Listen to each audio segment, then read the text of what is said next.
আমার ups and ডাউনের মধ্যে আমি ভালো জিনিসটাকে পিক করে আমি সামনের ধাপে এগিয়ে যেতে পারি, যেটা হয়তো অনেক মানুষ, অনেক আর্টিস্ট পারে না। আমি একটা কথা বিশ্বাস করি, if you are honest, no one can stop you. আমি তো আসলে নাচের মেয়ে, গ্র্যাজুয়েশন কমপ্লিট করিনি, বাট 5 বছর নাচের প্রশিক্ষণ নিয়েছি আসলে। সো ওই জায়গা থেকে আই লাভ ডান্স। সো অনেকদিন পর সুযোগ হয়েছে কত্থক করার বা ক্লাসিক্যাল ডান্স করার। সো প্রায় 6 বছর পর ক্লাসিক্যাল ডান্স করলাম। সো এই লুকটাই হচ্ছে আমার কত্থক নাচের।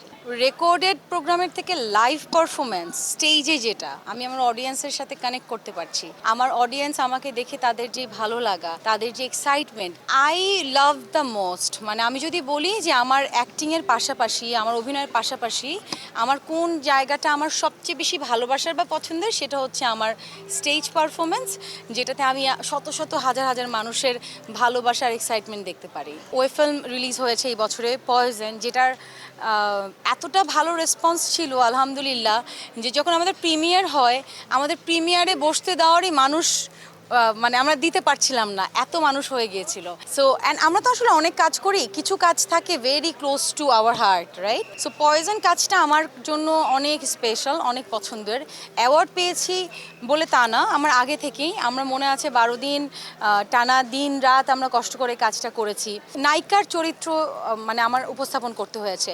সো যেহেতু আমি এখনও সিনেমার নায়িকা হয়ে উঠিনি, ওই জায়গা থেকে ওইটা করা আমার জন্য প্রথম দিকে ডিফিকাল্ট ছিল। বাট যখন আমি গল্পের মধ্যে ঢুকে যাই, শুধু আমি না, আমার পুরো টিম গল্পের মধ্যে ঢুকে যায়। সো এই জন্যই আমি বলছিলাম স্টেজে উঠে যে আমার এই অ্যাওয়ার্ড শুধু আমার না, আমার পুরো টিমের জন্য। সো পয়জনের জন্য পাওয়া, অ্যান্ড আমি আসলে খুবই ভালো লাগছে যে বছরের শেষে এত সুন্দর একটা কাজের প্রাপ্তি নিয়ে আসলে বছরটা শেষ করতে পারছি।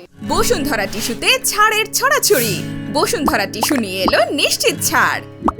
সবারই আসলে ভালো খারাপ, আপস অ্যান্ড ডাউন সব কিছুতে থাকে। ইটস নট যে আমরা যারা ইন্ডাস্ট্রিতে কাজ করছি তাদেরই থাকছে, ইটস নট লাইক দ্যাট। আপনি একটা কর্পোরেট জায়গায় দেখেন, আপনি একটা বিজনেসউম্যানকে দেখেন, সব জায়গায় এটা আছে। সো আমারও কিন্তু ব্যতিক্রম না, আমারও আপস অ্যান্ড ডাউন ছিল।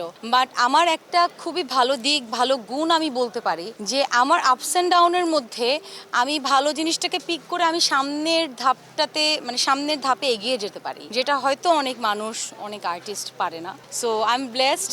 মেবি আমি একটা কথা বিশ্বাস করি, if you are honest, no one can stop you. So আমার কাছে মনে হয় যে আল্লাহ আমাকে অনেক ভালোবাসেন, এই জন্য প্রতিনিয়ত কোনো কিছু প্রবলেম ফেস করলেও, কোনো কিছু নিয়ে ঝামেলায় পড়লেও আমি কোনো না কোনোভাবে আমার অনেস্টি দিয়ে, আমার লয়্যালটি দিয়ে আমি আমার নেক্সট স্টেপটাকে খুঁজে নিতে পারি।